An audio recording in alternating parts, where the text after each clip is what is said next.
राजनीतिक सरगर्मी इन दिनों तेज हो चुकी है।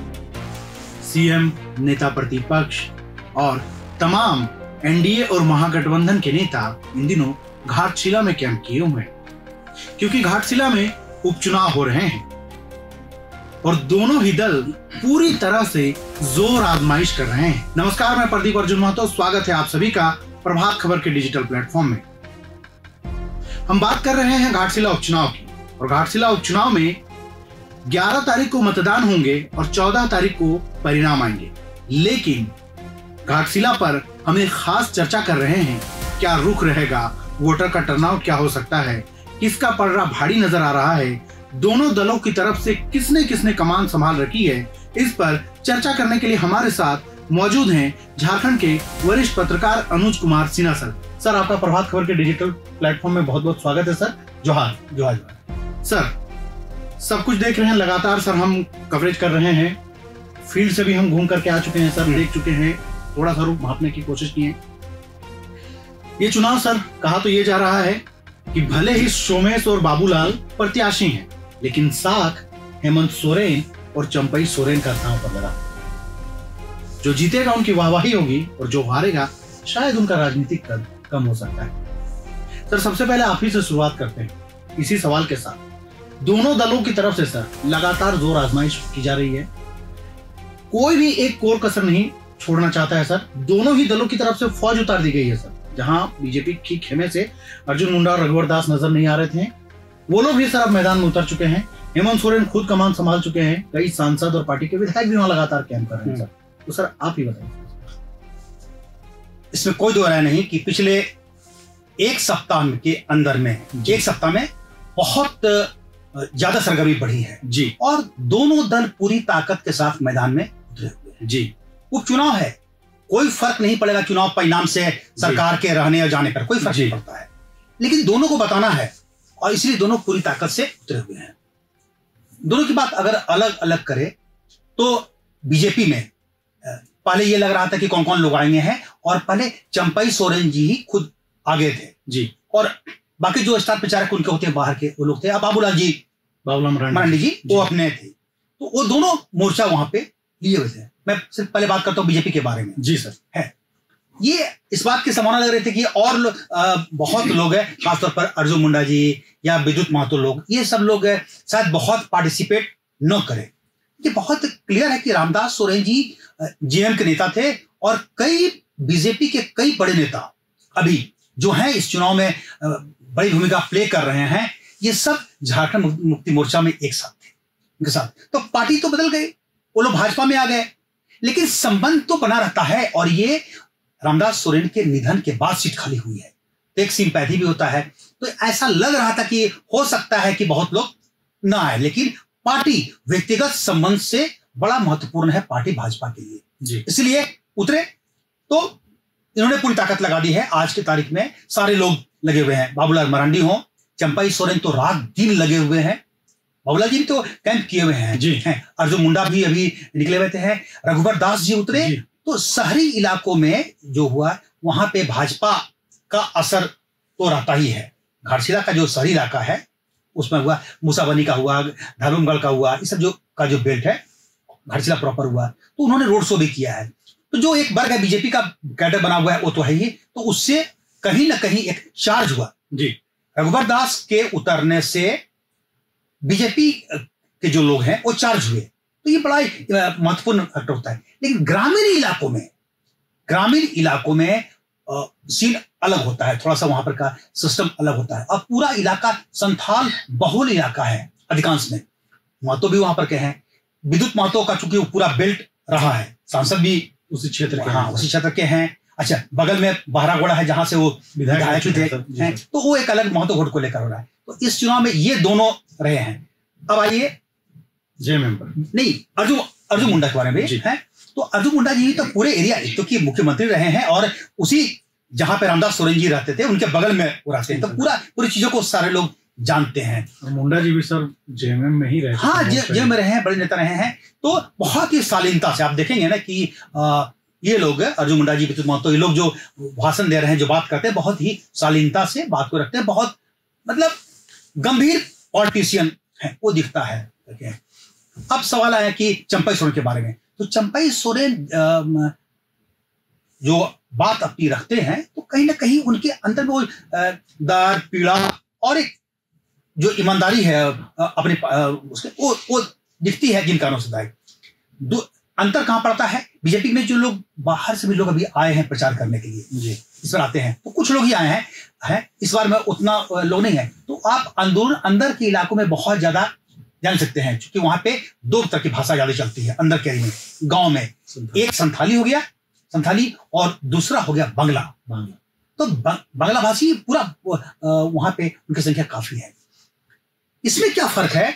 जेएमएम के पास बाहर से किसी को लाना है नहीं, गुरुजी है नहीं, लेकिन गुरुजी और रामदास सोरेन दोनों का एक सेंटीमेंट है, दोनों का निधन हाल में ही हुआ है, तो एक सेंटीमेंट है वो है बड़ा प्लस पॉइंट है।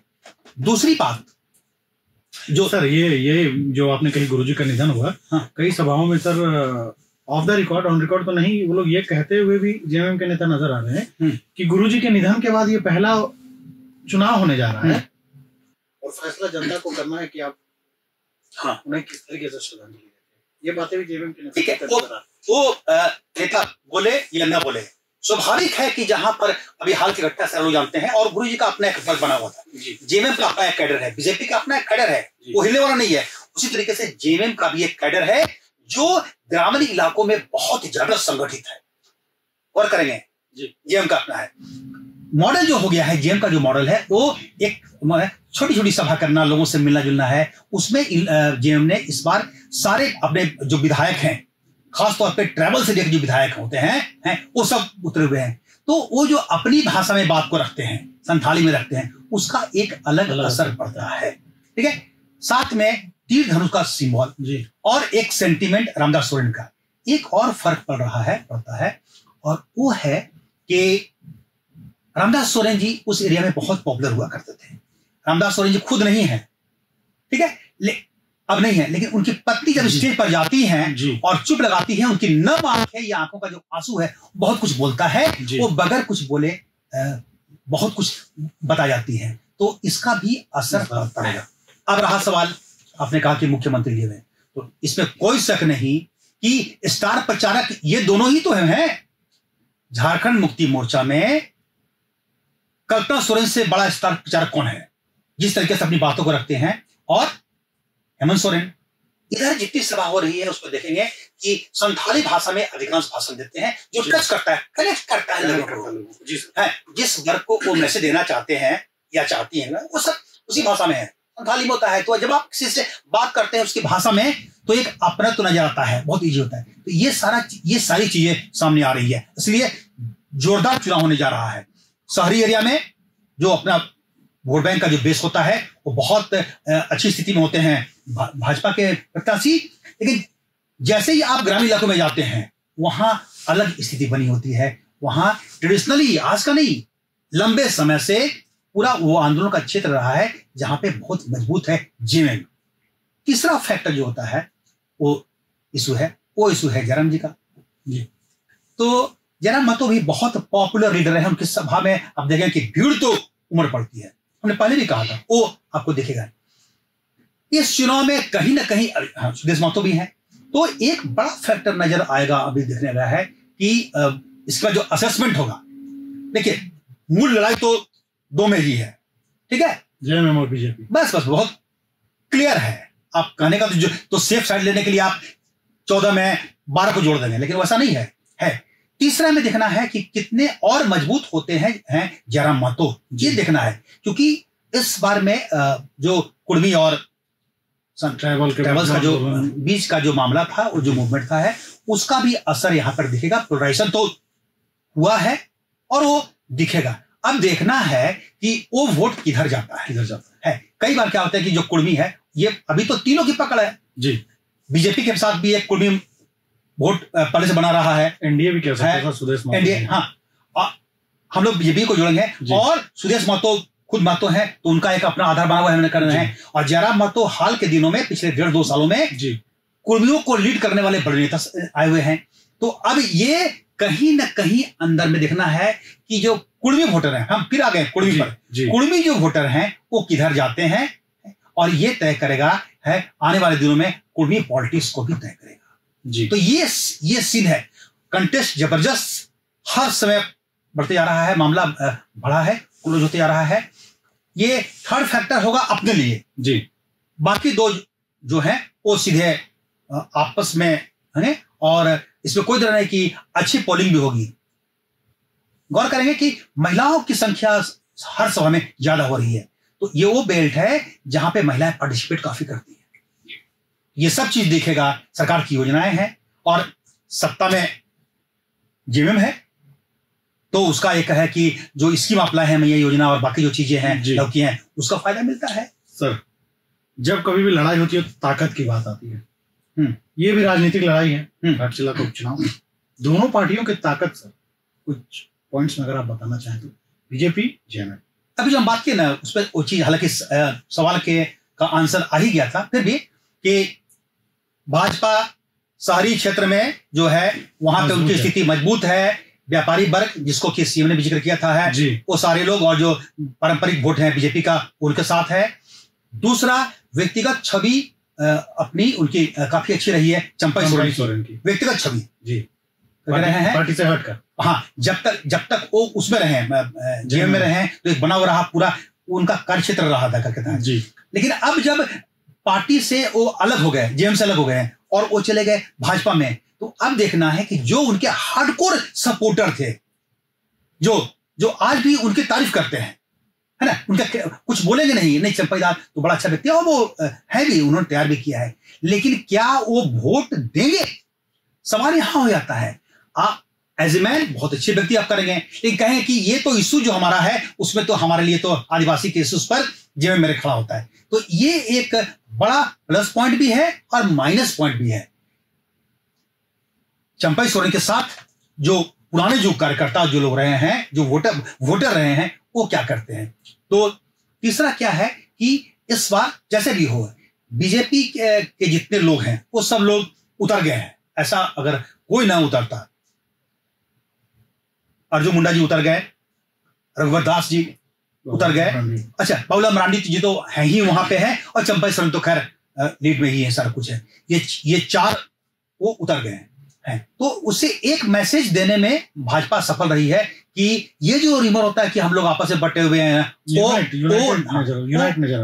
वो काम जो मिला पार्टी ने कहा दिया, इन्होंने काम किया है, तो ये इनका है दिक्कत। हाँ नेगेटिव पॉइंट क्या चीज का है कि अंदर के एरिया में चंपई जो लोग हैं ये जो छोटी छोटी सभा में जो कन्विंस किया जाता है वहां पर संगठन कितना अभी एक्टिव है। एक दूसरा हाल के दिनों में जो जिस तरीके से इश्यूज बने पोलराइजेशन जो हुआ वो ट्राइबल्स के का जो रहा है वो भाजपा के पक्ष में नहीं रहा था उधर था। अब ये पिछले चुनाव में वो दिखा भी 28 सीट में 1 ही सीट जीत पाए, तो एक मैसेज था है वो भले भाजपा के खिलाफ न रहा हो लेकिन वो प्रो जेएम रहा है जी है। जेएम में इस बात को मैसेज देने में सफल रहा है कि आदिवासियों की पार्टी अगर कोई है तो झारखंड मुक्ति मोर्चा है, ये बता दिया और ये कन्विंस करने में बहुत दूर तक सफल रहा है।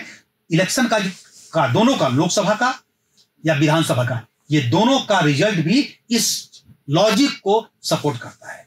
ठीक है जी।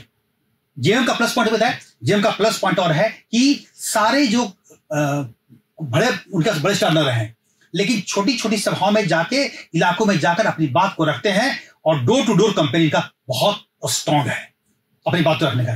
तीसरा जो गवर्नमेंट की पॉलिसी रही है हाल के वर्षों में है वो कहीं ना कहीं प्रो ट्राइबल रहा है, तो ये सपोर्ट करता है उस एरिया का, वहां का जो सामाजिक ताना बाना जो है ढांचा जो है वो सपोर्ट करता है। तो ये चीजें हैं। एक ही इशू रहा है वो कुर्मी वाला को लेकर क्या करना है, लेकिन देखेंगे कि कुर्मी वाले में दोनों पार्टी बीजेपी और जेएमएम दोनों ने खुलकर ये दोनों ने कुछ नहीं किया, इसलिए बहुत रेजिग्नेस नहीं रहेगा दोनों के प्रति। लेकिन जयराम महतो की पार्टी और आसू पार्टी ये दोनों जो हैं उस आंदोलन में भाग लिए थे, तो वो एक इशू यहां पर कुर्मी का रहेगा, हालांकि बहुत संख्या नहीं है। तो सुनो आपने अनुज सर को जिन्होंने बारीक से बारीक चीजों को हमें बताने की कोशिश की और बताया कि किस तरह से घाटशिला में एक सप्ताह में राजनीतिक सरगर्मी बढ़ी है। अब बस देखना यह है कि शायद सर वोटों का अंतर, कौन कितने वोटों से के अंतर से जीतता हारता है। तो घाटशिला का पल पल का अपडेट हम आपको देते रहेंगे। अब आप इसको अंत कैसे देखते हैं, इसके लिए बने रहिए हमारे साथ और हमें दीजिए इजाजत। तब तक के लिए जय हिंद, जोहार। प्रभातखबर.com, विश्वास वही, रफ्तार नहीं।